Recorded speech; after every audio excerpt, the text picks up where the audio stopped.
और बंसीलाल की तरफ घूम के भी नहीं देखा। एक संदेश आया, चौधरी धर्मवीर लाया। धर्मवीर उस वक्त उसका चीफ सेक्रेटरी था। वो मेरे को कहने लगा कि चीफ मिनिस्टर साहब चाहते हैं कि आप नौकरी छोड़ दो। आर्या ने भी छोड़ दी है, हरियाणा एग्रीकल्चर यूनिवर्सिटी में, A.K. चावला ने कुरुक्षेत्र यूनिवर्सिटी में, आप भी छोड़ दो। मैंने कहा मुझे तो नौकरी पर जो दस्खत हैं अपॉइंटमेंट लेटर में, वो महावीर प्रसाद के हैं, गवर्नर के। मैं उनसे बात करके तो नौकरी छोड़ दूंगा। मैं अगले ही दिन महावीर प्रसाद के पास चला गया। यकीन करिए, मैं उसी वक्त बैठे बैठे ही मेरे सामने महावीर प्रसाद ने बंसीलाल को फोन किया कि मेरे पास एक ही तो वाइस चांसलर है जो बहुत ईमानदारी से अपना काम कर रहा है, आप उसको क्यों हटाना चाहते हो? उसने कहा मैं तो नहीं हटाना क्यों ना चाहूं। किसने बताया? कहते जी आपका जो कमिश्नर है धर्मवीर, उसी ने बताया।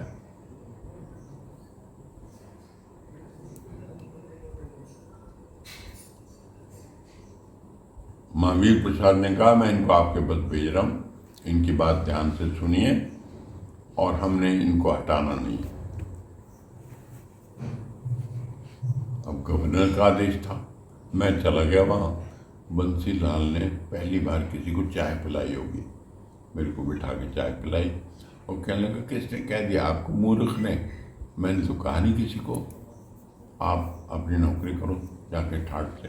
लेकिन ठाट से करने नहीं दी। वो 2.5 साल बहुत तंग किया बंसीलाल ने, खोरी बहुत था, जिसके पीछे पड़ जाता था। लेकिन हमारा लंगोट पक्का था, हमें पैसे की हेरा फेरी नहीं करनी थी, इसलिए हमने भी बंसीलाल की परवाह नहीं की। हमने अपना टेन्योर 3 साल का वहाँ पूरा किया और अक्टूबर 1998 में मैं जब रिटायर हुआ तो उस समय मिलिट्री का बैंड लाके मेरे स्टाफ ने मुझको वहाँ से विदाई दी, तरह तरह के गिफ्ट्स दिए। 1998 में मुझे रिटायर हुआ तो मेरे सामने 3 विकल्प थे। एक तो वापसी, मेरा चेयरमैन कहता था मुखनलाल कॉलेज वाला कि आप यहाँ जनरल सेक्रेटरी बन के आ जाओ, सारे इंस्टीट्यूशंस को देखो, मेरी मदद करने वाला कोई नहीं है। नंबर 2, मेरे पास एसोसिएशन ऑफ यूनिवर्सिटीज़ की ऑफर थी कि आप यहाँ डायरेक्टर रिसर्च दिल्ली में बन जाओ। तीसरा विकल्प था MIT यूनिवर्सिटी का वाइस चांसलर बन जाओ। मैंने दोनों विकल्प छोड़ के अब मैं यमुनानगर में दोबारा से आ गया और मैं वहीं एज जनरल सेक्रेटरी काम करने लगा सेठ अशोक कुमार के साथ। सेठ अशोक कुमार एक बहुत निहायत अच्छा इंसान है, बड़ा दिल लगा उनके साथ काम करके, बड़ी मोहब्बत से उन्होंने काम लिया। 2008 तक मैं वहाँ नौकरी करता था। अब वहाँ रमेश कुमार जी हैं, बहुत सियाने, समझदार, सुलझे हुए हैं और मेरे से भी अच्छा काम कर रहे हैं।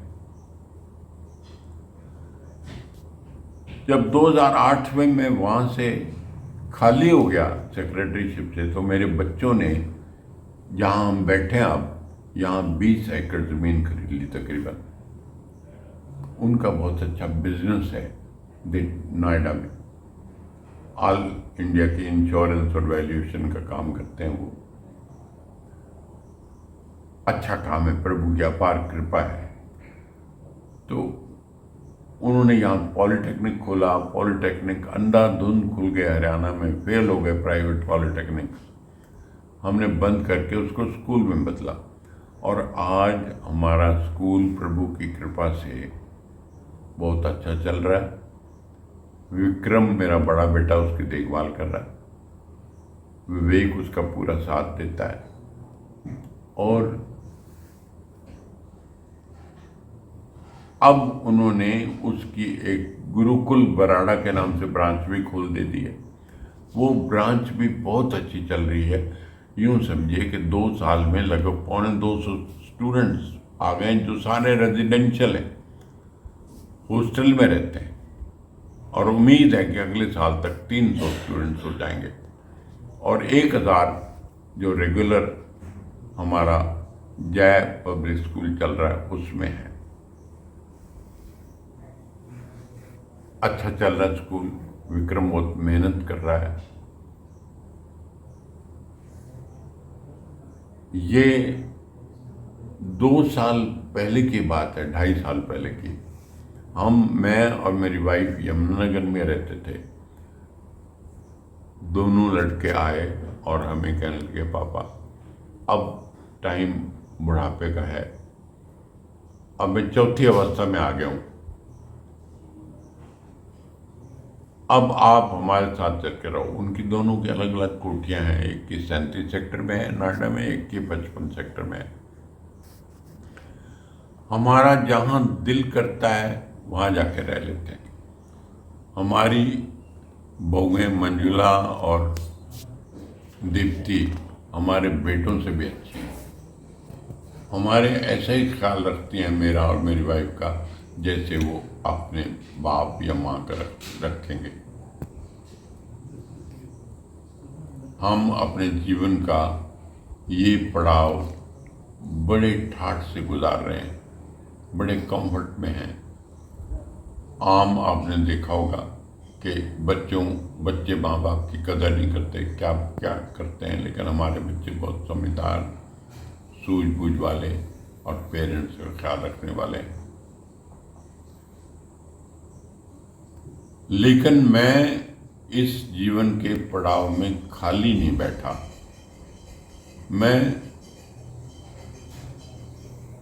15-20 साल से ही पुस्तकें लिख रहा हूं।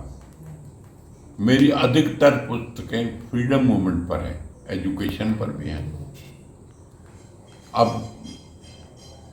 मेरी जो आखिरी किताब, 2 किताबों का विमोचन हुआ, एक का नाम था इंडिया ग्रेटेस्ट रिफॉर्मर्स और दूसरे का नाम था 3 स्टेलर रेवोल्यूशनरीज हू रेटल्ड ब्रिटिश इंडिया, जिन्होंने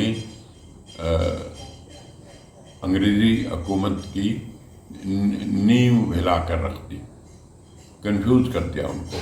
वो थे भगत सिंह, राम प्रसाद बिस्मिल और बाघा जतन बंगाल का। उनका मैं विस्तार से वर्णन किया है दूसरी पुस्तक में। और इसमें इंडिया ग्रेटेस्ट रिफॉर्मर्स में 51 बहुत बड़े बड़े जो हमारे समाज सुधारक हुए हैं उसकी कहानी लिखी है।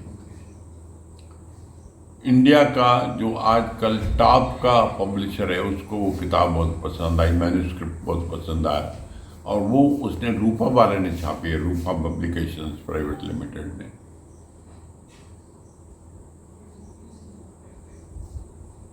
बहुत ही नेक और अच्छा इंसान है जो उसका चीफ है, मिस्टर दिवाकर घोष। मेरे पास कुछ दिन पहले आया, बैठा 1 घंटा बैठा रहा। तो मैं 10:30 बजे दफ्तर पहुंच जाता हूँ, 1:30 बजे तक काम करता हूँ। आज भी किताब लिखने का, अब मैंने नई किताब शुरू कर रखी है। और प्रभु से यही प्रार्थना है कि जब तक मैं जीता हूँ, अब मैं फिजिकल डिसेबिलिटीज़ बहुत हैं, चलने फिरने में बहुत दिक्कत होती है, आंखें बहुत कमज़ोर हो गई हैं, लेकिन बच्चों ने मुझे पूरी फैसिलिटी दे रखी है। एक सेपरेट कैबिन है, स्टेनोग्राफर है, मैं लिखवाता रहता हूँ अपने जीवन के अनुभव। वो जिस भी टॉपिक पे लिखवाना हो, वो लड़की कंप्यूटर में बहुत होशियार है, उसका नाम कुसुम है। तो मैं बहुत ही प्रसन्नता से अपने जीवन का ये काल बिता रहा हूँ। आशा है कि आखिरी दम तक कुछ ना कुछ करता रहूँगा, यही इच्छा है। मोदी जिसको अमृतकाल कहते हैं, तो चलो अमृतकाल में ही सही हम सोचते हैं कि हम अब इतिहास तो बदल नहीं सकते, पॉलिटिकल इतिहास, हम कम से कम इतना तो करें कि जो भी कुछ कर सकते हैं तब तक करते रहें। मुझे याद है प्रताप सिंह कैरों कहा करता था, मेरे फादर इन लॉ के साथ जेल में था, उसको एक दफ़ा मिलने आया तो कहता है, लाला कुंदन लाल, ये मेरे फादर इन लॉ का नाम था, कि बुढ़ा चलता रहे थे लोया, बैठ गया ते गोया, जे पै गया ते मोया। बूढ़ा आदमी जब तक चलता है वो स्टील है, आयरन है, तगड़ा है, और बैठ गया तो गोया, गोबर के बराबर है अगर बैठ गया तो, और पै गया और लेट गया, हर वक्त लेटे रहा तो समझो मर गया। तो अभी बनने की इच्छा नहीं है, 2-4 साल और कुछ काम करने की है। यही बच्चों को सिखाया है कि इंटेग्रिटी, ईमानदारी से काम करो, प्रभु का ख्याल रखो और जिंदगी में मेहनत से कमाई करो। मेहनत का कोई विकल्प नहीं है। जब तक आप मेहनत करोगे आपको आंतरिक शांति बहुत मिलेगी। मुझे तो आंतरिक शांति बहुत मिलती है। इन शब्दों के साथ मैं अपने जीवन की कहानी आपको संक्षेप में सुनाई है। यदि मैं जीवन की का और शाखाओं में जाता तो घंटे लग जाते, इसलिए मैंने अपने आप को थोड़े में बहुत कुछ आपको बता दिया है। ये मेरे जीवन का कहानी है। आशा है कि जो भी इस कहानी को सुनेंगे इससे कुछ सबक लेंगे कि जिंदगी में मेहनत करने वाला कभी असफल नहीं हो सकता।